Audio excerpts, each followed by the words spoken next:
Budget தாக்கல் செய்யும் போதே எடப்பாடி வெளிநடப்பு செய்கிறார். டாஸ்மார்க்கில் ஊழல் நடந்திருக்கு, 1000 கோடின்னு சொல்கிறாங்க, விசாரணை நடந்துட்டு இருக்கு. இந்த விசாரணை முடிகிறப்ப 40,000 கோடி கூட இருக்கலாம், இந்த அரசு நீடிக்கவே தகுதி இல்லை, ராஜினாமா செய்யணும். சரி, நான் என்ன கேட்குறேன், இந்த மொத்த உற்பத்தி எவ்வளவு, மொத்த வியாபாரம் எவ்வளவு? 40,000 கோடி நடக்கணும்னா எத்தனாயிரம் கோடிக்கு அங்கே வியாபாரம் நடக்கணும்? எப்பா எடப்பாடி, நான் கேட்குறது என்னடா, சொல்கிறதுல ஒரு நியாயம் வேண்டாம் வாராசா?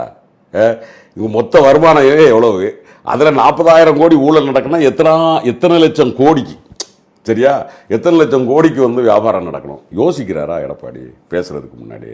அவர் சொல்ற செய்திகள்லாம் வெளியாயிருக்கு, அதை வச்சு அடிப்படையில் தான் சொல்றேங்கிறாரு. செய்திகள் வெளியாயிருக்கு. ஏங்க, உயர் நீதிமன்றம் சிபிஐ என்கொயரி உங்க மேல கொடுக்கலாம், உங்களுக்கு முகாந்தரம் இருக்கிறது, 40,000 கோடி நீங்க ஊழலுக்கு இருக்கீங்கன்னு சிபிஐ சொல்லிச்சா இல்லையா? நம்ம 2 பேரும் விவாதிச்சோமா இல்லையா? சிபிஐ சொன்னதுக்கு இவர் எதிர்த்து சுப்ரீம் கோர்ட் போனாரா இல்லையா தம்பி? 4,000 கோடி. 4,000 கோடி, சரி 4,000 கோடினே வச்சுக்கோமே, 4,000 கோடி போனார்ல, நீங்க கேட்டீங்களா இல்லையா? உச்ச நீதிமன்றம் தடை வச்சுச்சா இல்லையா? ரைட். அப்ப 4,000 கோடியில நீங்க உங்க சம்பந்திக்கு கொடுத்ததாக முகாந்திரம் இருக்குன்னு உயர் நீதிமன்றம் சிபிஐ என்கொயரி கொடுத்தப்போ ராஜினாமா பண்ணாரா? விவாதிச்சாரா? இன்னொன்னு, அவர் ஒரு முன்னாள் முதலமைச்சர், நான் மதிக்கிறேன், ரைட். என்னைக்காவது நிதிநிலை அறிக்கையை நிறுத்திட்டு ஏதாவது நம்ம விசாரிச்சிருக்கோமா? இதுவரைக்கும் விவாதிச்சிருக்கோமா? அப்ப இது முறையா? நான் கேட்கறது மற்ற நடவடிக்கைகள் வேற. எவ்வளவு நடவடிக்கை, இப்ப மானிய கோரிக்கை நடந்துட்டு இருக்கு இல்லைங்க, மானிய கோரிக்கையை நிறுத்துங்க, நாங்க பேசணும், கேட்கலாம்.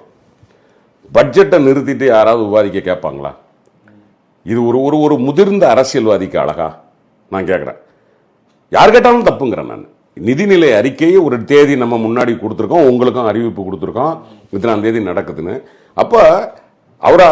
அப்போ ஒன்று சபாநாயகர் சொல்றாரு, எங்க இன்னைக்கும் நாளைக்கும் எதையும் நம்ம எடுக்கலைங்க, 2 பட்ஜெட் முடிச்சுட்டு நம்ம திங்கக்கிழமை அடுத்த இதில் தொடரலாம் சொல்றாருல்ல.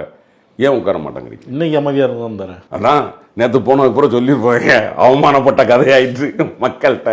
உங்களுக்கு இந்த தெரியுதான்னு தெரியல, ஒரு மாதிரி அநாகரிகமாக பார்க்குறாங்கன்னு இருப்பாங்க. கொஞ்சம் யாராவது அங்கே கொஞ்சம் அந்த சூடு சோரணை உள்ளவங்க இருப்பாங்கல்ல.